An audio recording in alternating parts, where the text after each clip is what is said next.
नमस्कार दोस्तों। एक बार की बात है, एक योगी अपने शिष्यों के साथ आध्यात्मिक संवाद कर रहे थे। एक शिष्य ने पूछा, गुरुजी, मौन रहने में क्या ताकत है? गुरुजी ने स्मृति सहित उत्तर दिया, देखो बेटा, जब हम मौन में रहते हैं, हमें अपने अंदर के शांति और समाधान को महसूस करने का अवसर मिलता है। ये हमें अपने मन को शांत करने और आत्मविश्वास को मजबूत करने में मदद करता है। इस समय एक और शिष्य ने जिज्ञासा जताई, लेकिन गुरुजी, मौन रहना तो हमें अपनी बात कहने का अवसर छीन लेता है। गुरुजी ने हंसते हुए उत्तर दिया, बेटा, मौन रहना वास्तव में हमें समझने की शक्ति प्रदान करता है।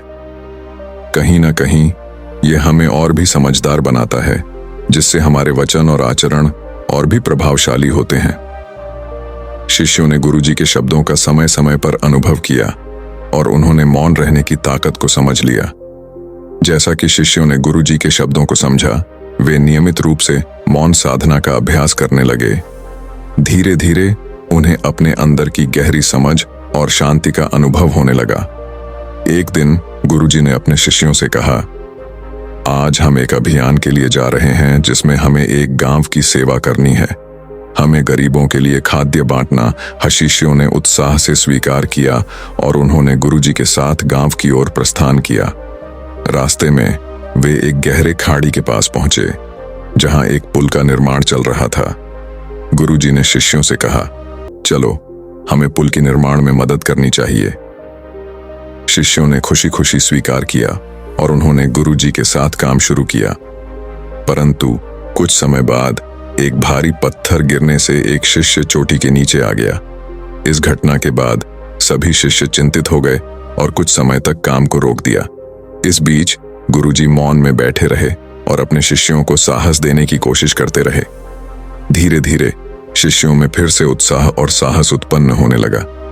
वे एक दूसरे का साथ देते हुए पुनः काम में लग गए और अंत में पुल का निर्माण पूरा किया। इस घटना से शिष्यों ने समझा कि मौन रहने की ताकत उन्हें समस्याओं का सामना करने में मदद कर सकती है और उन्हें साहस और स्थिरता प्रदान कर सकती है। बाद में जब गुरुजी और उनके शिष्यों ने गांव पहुंचा, वहां उन्हें गरीबों की बहुत आवश्यकता थी। वे खाद्य सामग्री बांटने और गरीबों की मदद करने में जुट गए। शिष्यों ने देखा कि मौन में रहकर गुरुजी ने उन्हें साहस और समाधान की भावना दी। उन्होंने समझा कि मौन रहने की शक्ति वास्तव में मन को शुद्ध करने और आत्मविश्वास को बढ़ाने में मदद कर सकती है। इस अनुभव के बाद शिष्यों ने मौन और कर्म का महत्व समझा और उन्होंने अपने जीवन में इसे समाहित किया। उन्होंने जाना कि मौन रहने से केवल अपने अंदर की अंतरात्मा का संवाद ही नहीं, बल्कि सामाजिक कार्यों में भी एक महत्वपूर्ण भूमिका हो सकती है। इस अनुभव से प्रेरित होकर गुरुजी के शिष्यों ने अपने जीवन में एक नया दृष्टिकोण बनाया। वे समय समय पर मौन साधना का अभ्यास करते और अपने आत्मविश्वास को मजबूत किया। इसके साथ ही उन्होंने समझा कि मौन रहना केवल शब्दों की अभाव में होता है, बल्कि यह अंतर्निहित शांति और संवेदनशीलता का अनुभव होता है। वे अब अपने कामों में स्थिरता और संवेदनशीलता के साथ निर्मल भावना लाते थे। गुरुजी के उपदेशों के प्रभाव से उनके शिष्यों ने समझा कि असली साधना उनके जीवन के हर क्षेत्र में होती है, चाहे वह आध्यात्मिक हो या सामाजिक। वे अब अपने कार्यों में अधिक संवेदनशीलता, साहस और सामर्थ्य लाते थे। इस तरह गुरुजी और उनके शिष्यों की यह कहानी हमें यह सिखाती है कि मौन रहना सिर्फ व्यक्तिगत अंतर्निहित शांति का ही अनुभव नहीं होता, बल्कि यह हमें सामाजिक क्षेत्र में भी सहायक सिद्ध हो सकता है।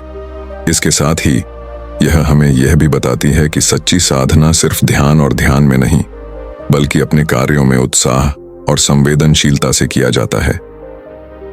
गुरुजी और उनके शिष्यों की यह कहानी हमें यह सिखाती है कि सच्ची साधना सिर्फ ध्यान और ध्यान में नहीं, बल्कि अपने कार्यों में उत्साह और संवेदनशीलता से किया जाता है।